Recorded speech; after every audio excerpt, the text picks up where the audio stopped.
its own different situation.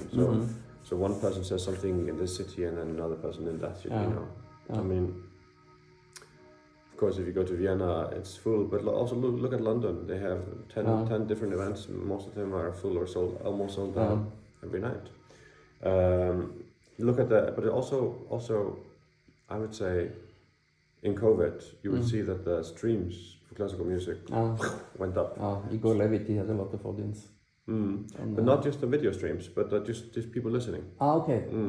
Okay, not live, not like YouTube live, but also maybe also. But I got this from the record companies. They were saying it's very encouraging to see that when you don't have the concerts because of COVID, people still want to listen to the music, which means it's not automatic consumption, but something that people actually want in their lives. I actually think that right now, with the kind of endless stream of alerts and notifications in our lives, and our screens, our phones have, I don't know how many dozens or hundreds of notifications every day if you allow them to. You go anywhere and people are now watching movies, but they're also watching their screens, and it's called second screen content. So you're basically trying to do TV series so that they're interesting but not too complicated, so people can also be on Facebook or Instagram or whatever they're doing. I think it's terrible. Do you do this? My kids do this. They see Champions League game, here they have the betting, and here they chat with friends. I don't do it. You don't do it? No. I'm not giving my boys screens until they're 16. Okay. But basically, I think that the concert is becoming one of the very few places in society where you actually are alone with yourself. Yes. And I think right now we are still in the early stages of, as a tech entrepreneur. I mean, we're in the early stages of this. Facebook was invented, like 20 years ago or something. I mean, it's a very young... 2005, yeah. 20 years. It's a very young media. Instagram is a bit the same, a little bit younger, but you have Twitter. At least this is all new phenomena. We don't know how to handle it. And we don't quite understand yet how addictive it is. It's a little bit, sometimes I think that, and people were resorting to certain types of medicines before they realized the kind of consequences of those medicines. And I'm talking about 150 years ago or 120 years ago, like how cocaine or morphine were used extensively. I think, I'm not saying that all technology is bad like this at all, no. But I just think we don't know how to cope with it. I think we have rewired the brains of our children now in the last 10, 15 years. And you see that with statistics, you see that with how many people, young kids are looking for mental health and going to hospital. Psychiatrists are since COVID booked out. You have to wait half a year. The Anxious Generation, a fantastic book by Jonathan Haidt. He's brilliant. He is basically discussing this.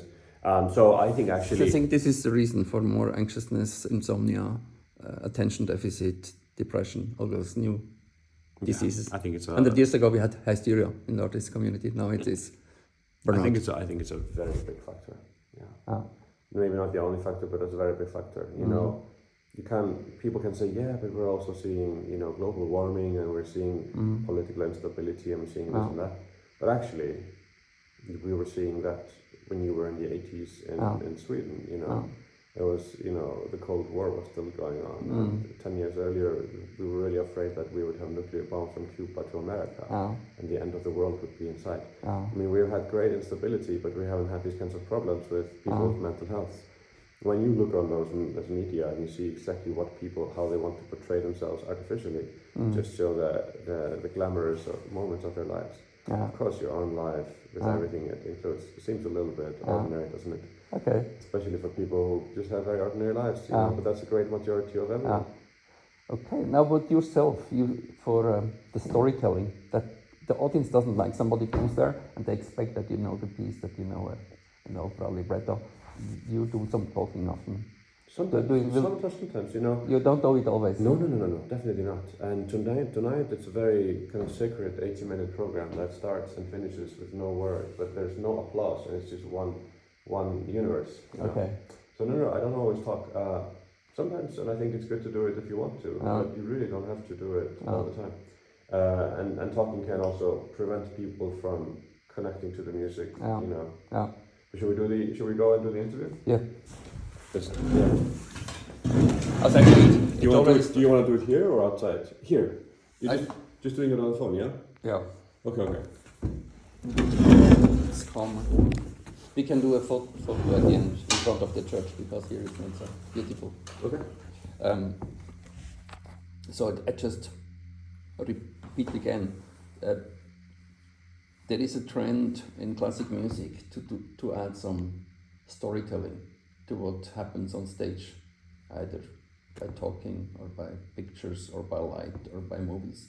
What do you think about that trend? I think to talk to the people on stage, it's good if that's natural to you. You should not do it if it's not something that you feel comes naturally to you. Some people have it, some people don't. You can certainly, have that grow within you. It's a special talent to communicate verbally. But I don't think we should make the demands that everybody has to do this or has to do that. I think we have enough rules in classical music as is, yes. and we don't have to add to them. Yeah. But I certainly think that it can be very interesting to have that connection to with an audience when the music asks for it and if the moment feels right. If you look at other types of genres, if you look at pop concerts or rock concerts or whatever, certainly trumpeter, or folk music, most of the time, the singers will have that connection with the audience in a very kind of relaxed way, talking to the audience as if the audience is their personal friends, speaking to a mass of people as if you're talking to an individual. So everyone feels like they're being spoken to directly by that artist. That's a talent, and that's something that some people have and some people don't have. Certainly you don't want an artist on stage in classical music who is, reciting historical facts about something. You can go to Wikipedia for that. Yes. You want someone to connect, with their sort of emotional source, their connection to the music, to bring that on to the audience. But again, I think it's so personal. You cannot say you like it or you don't like it. I like it when it's well done, and I can't stand it if it feels superimposed. No.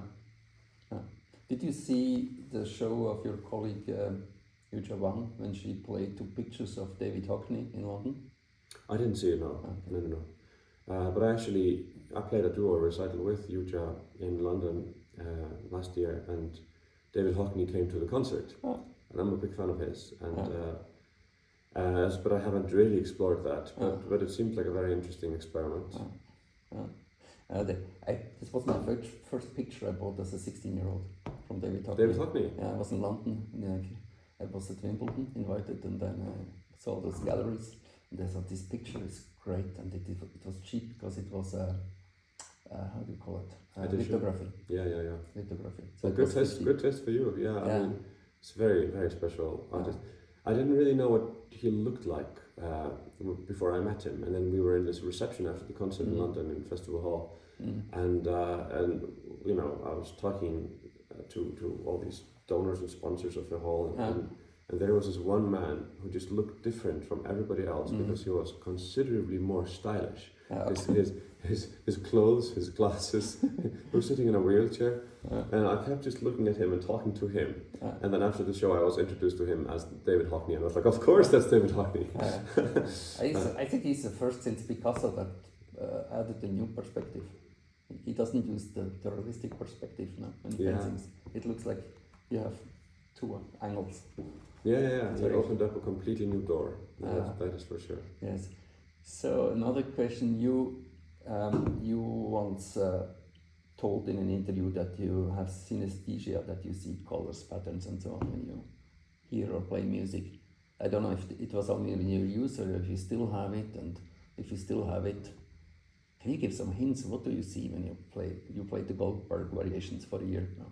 What do you see? It's very interesting, So I have perfect pitch or whatever, I know the pitch when I hear it, and so basically for me, and I have it particularly strong with piano. I have it less strong with voice, for instance. It's interesting, but I think it comes from the fact that I had a lot of piano in my childhood. My mother is a piano teacher, and she was teaching at home, and I would hear piano the whole day. And then I developed as a kid, young kid, like 2-3-year-old, I think. The system where I associated each pitch with a different color. So if we just do the white keys on the piano, C for me is white, D is brown, and E is green, F is blue, and G is red, A is yellow, and B or H is purple. So these are just sort of few examples. Yeah. But so it's different from the method of scrabbing that takes the key of a certain piece, and then this key is more orange or golden, and this key is more. Yeah, it's so funny. When I was growing up, I didn't realize that other people didn't think the same. Yeah, it's different. So I thought everybody was like me. Yes. Kids think everybody is like Yes. them. So basically, I thought everybody would say that. Yeah, of course, the key of E minor or major is, of course, it's green. But of course, then I realized almost everybody does not feel that way. And actually, the people who have synesthesia, they don't agree at all what color is what pitch. So Scrabin will have his own system. I have my own. But what happens when you play 16ths? You play a lot of notes, so it would be a lot of colors. Or is it more the important notes? It's hard to explain. It's not like you're playing and you have like a color filter over your eyes or something. It doesn't work like that. No, thankfully, because then we would all go insane. I think quite soon. It's more that it's more kind of a logic. So if you ask me what color is grass, I will say green. What color is E minor? I'll say green. If you ask me what color is the sky, I would say the sky is blue during the day. And then you would say, what color is F? I would say F is blue. It's the same kind of like, it's just how it is. Yes. It's just a blue key. Yeah. But so of course, when you have many different chords and many different notes on a chord, maybe the prevalent pitch will be the one that will govern sort of your sense of color with it. So it's more possible in tonal music. When you have a center of the chord. So if it's an F major chord, it will probably be a blue chord. And the Debussy is more difficult because it's no clear key. Yeah, and Schoenberg is certainly impossible with no tonality. Debussy often has tonality, but Schoenberg really tries to stay away from tonality for the most part. And then it's hard. But then it's more like each pitch has its own flavor that I connect to color. But people have this for different things that I certainly don't. I was in a wedding this past weekend, and I met a very interesting man who has this for numbers. And he had the number, 0 was, I think, white.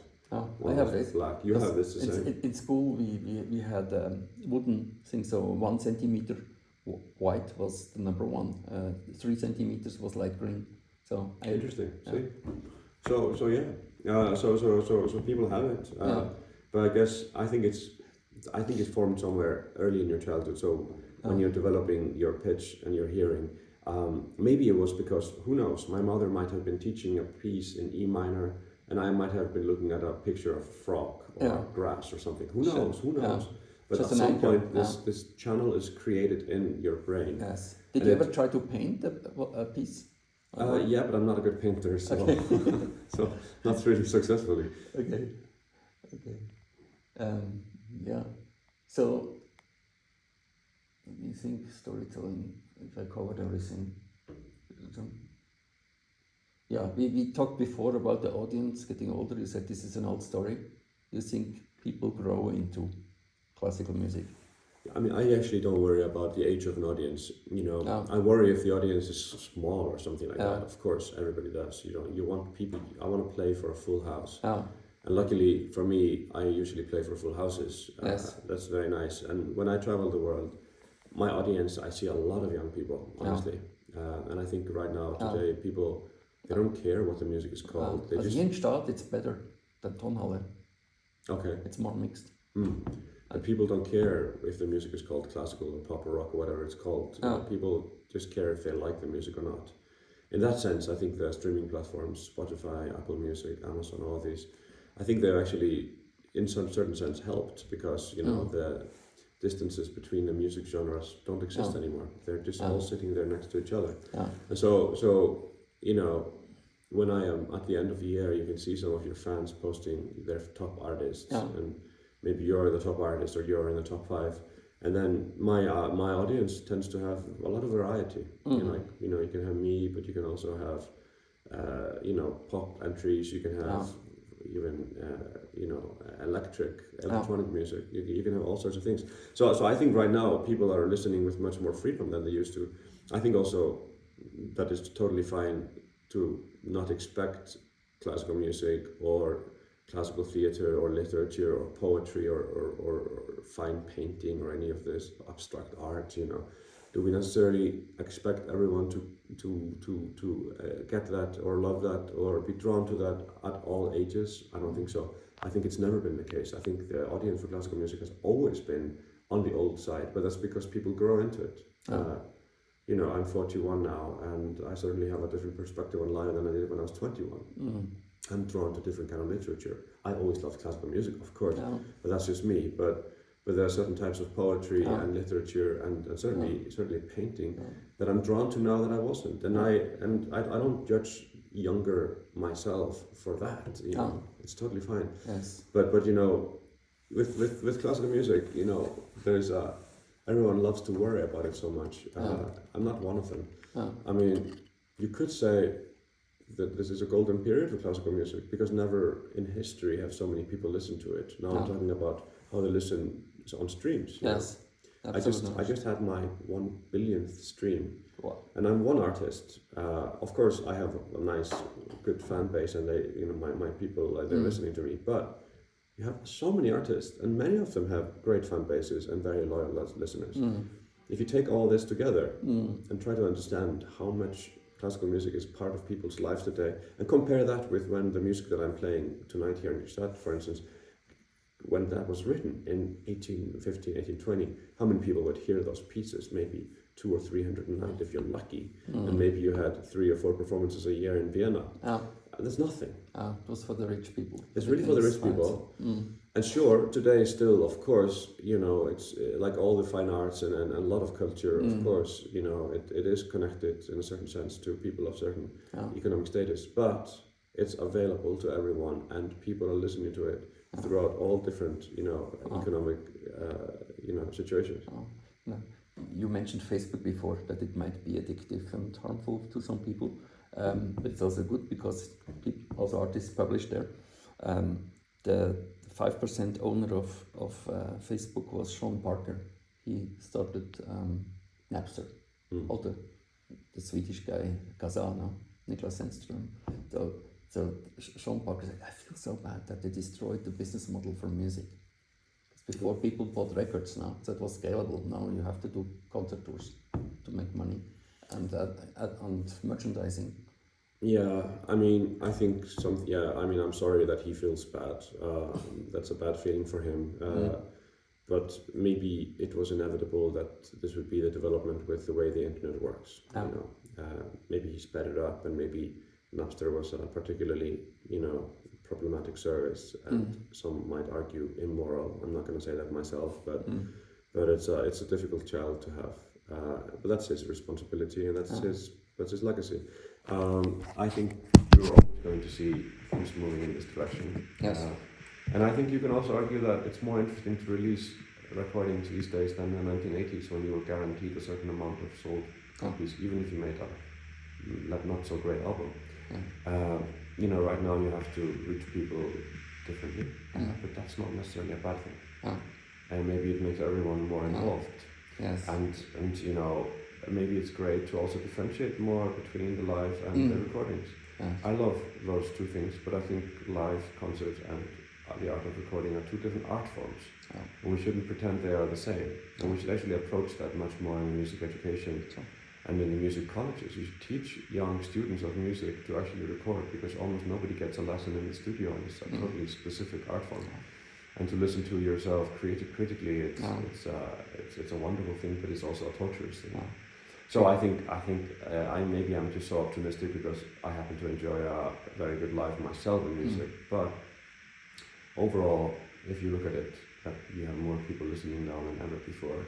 And also, don't forget, if you create an album that lives with people, you know, you keep getting income for it 10 years after you created it. So my albums from 2017, 2018, 19, they're still generating a lot of income every year. Yes. Whereas in the past, and this has been explained to me, you would sell, if you had a good record, you would sell it maybe for 1 year, physical copies. If it's a really good record, you might sell it into the second year. But almost no records, except, you know, like 0.something% would actually be sold physically with any real turnover after year 3. So your record sales, sure, you could get a lot of money for the year 1, or maybe a little bit for year 2, After that, almost nothing. We don't understand still how this works because it's still such new services and young platforms, 10 to 20 years, Spotify, Apple Music. But I think actually like it would be very interesting in 50 years to see how albums that were created in, let's say 2015, that have been kept alive and people love to listen to still. Let's see what the actual turnover is and how much people will actually make from that in 50 years. But it's a different of having a short, like a sprint, like a 100 meters run, or actually running 10K or 20K. Steve Jobs, he said in '83, we need something like the radio in the digital industry, because of the radio, people go and buy records now in the '80s because they heard it for free in the radio. For the digital age, we need something like the radio, and he invented it now with Apple Music. The radio is good, and the radio, especially with radio host, not just playlist radio, but actually where you have someone talking to you. I think it has a huge comeback in our age of loneliness, when we are constantly connected to artificial communication and connections. But I think radio has a comeback. I think classical music certainly is having a golden age. But I also think that what Steve Jobs described in 1983 or whatever it was about the radio, needed to sort of present his product. Maybe the concerts are the radio, of today. Maybe you play concerts, you connect to people like that, and then they might, they'll stay with you for the rest of the year, even if they don't see your concerts anymore until next time you're in town. But they might then, from the concerts, add that to their listening online. Sure. One last question I forgot to ask it before when we talked about storytelling, music, and then synesthesia. You talked about colors and music, but do you also see stories? No, there was, for example, in the around year 2000, Yo-Yo Ma, he sold a DVD. You're old enough to remember DVDs, I guess. Yeah. I'm not that young. It was on the Bach suites, cello suites, and he had a story for each one. That he saw architecture, Baroque gardens, ice skaters, horses, darkness. So for each Bach suite, he saw a story to illustrate how the architecture is built. Do you also see stories sometimes, not just colors? Interesting. I mean, if we ask Yo-Yo today if he has the same stories, that would be a very interesting question, 25 years later. Yeah, true. I would guess, without knowing, that the answer would be no, I have new stories. Because I like to think of it like this: I don't want to play the music the same twice. So if I play the music that I choose to play, usually has infinite possibilities how I play it. That's why I can tour the same program 50 times without getting tired from it at all. I don't think it's the same music from night to night. So for me, it is, but it is maybe story, but it's not like inventing a cartoon with it for me. It's more the story is usually your story. It's very autobiographical for me to both play music but also to listen to music and to write music. You are alone with your past at all times. That's our destiny. And I think when you go to a concert, people very often relate to personal experiences from their own past in a very strong way, and that usually is the story. The Goldberg Variations, for instance, I played them 100 times in the world last year, 2 years ago, and I think that is an incredible piece of music that really becomes a mirror for the audience. People really see it as a mirror, and they start to reflect on their own past experiences in very meaningful ways. It's very great work, by the way. This focus you had with my friend Angie Swall, she has in her kitchen your Grammy-winning record, Goldberg Variations, hangs on the wall. Really? We don't have a player to play it, actually. It just hangs on the wall. But it hangs on the wall. Oh, you have to give her my greetings. I will do so. I'm very honored by that. Yeah, I know. She will be here, but she has a concert today in China. Okay. That's very nice, though. So anyway, I think that that's a very sweet note to end the interview. but I really think that it's some external story that I like to see with music. I want my audience to invent their own stories based on their own personalities and past memories. I'm certainly having that dialogue, but it's, you know, when you're playing a piece by Bach, you are in a way connecting to his very deeply personal experiences from 300 years ago. And you are bringing yourself to the dialogue, and it becomes some sort of time travel unlike anything else I think we have in our world. And for that I'm grateful. Yeah. Thank you very much.